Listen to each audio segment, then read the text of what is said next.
paano nga ba ang gagawin natin para hindi masyadong bigat na bigat sa everyday life natin, sa kalusugan natin, sa buhay natin. Talaga po, merong lumang kasabihan, ano po, sabi daw po, pag ang problema, walang solusyon, wag na natin problemahin. Ay, ang Bigyan na ganda. natin kay Lord, ano po. Yung parang, wala na ginawa mo na lahat ng mga humanly possible ways, tapos ala pa rin, kapatid.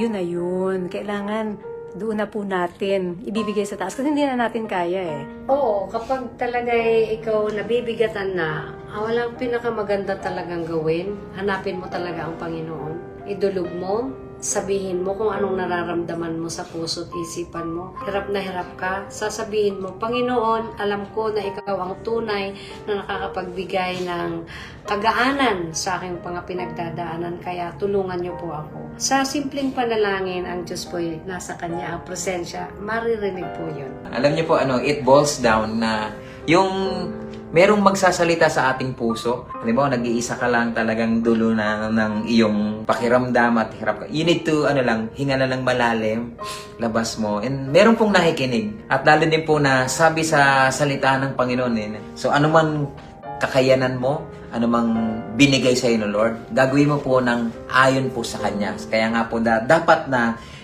anong meron ka ngayon, magpasalamat ka. At dapat ang Panginoon na ating laging tinataas. Hindi yung kakayanan ko, ako to Binigyan ka ni Lord na kakayanan mo, na iba-iba po tayo. It's a blessing na dapat ipagpasalamat natin sa Panginoon. Hindi sa aking sarili, para lang po sa Kanya ang lahat na meron po tayo. 1 Corinthians 10:31, sabi po, wherever you eat or drink, whatsoever you do, do it all for the glory of God. Ayun po ang sekreto, mga kapatid. Kapag para hindi po masyadong nahihirapan, nabibigatan, kung ano man po yan, gawin po natin para sa Kanya. Sabi po sa Matthew 11:28, Come unto me, all you who are weary and burdened, I will give you rest. Siya lang po talaga ang maaasahan na magbigay sa atin ng kapahingahan. Lahat naman kasi tayo vulnerable naman talagang laging may pagdadaanan. Pero nagiging magaan po yun kapag ibinibigay natin sa Panginoon. Amen.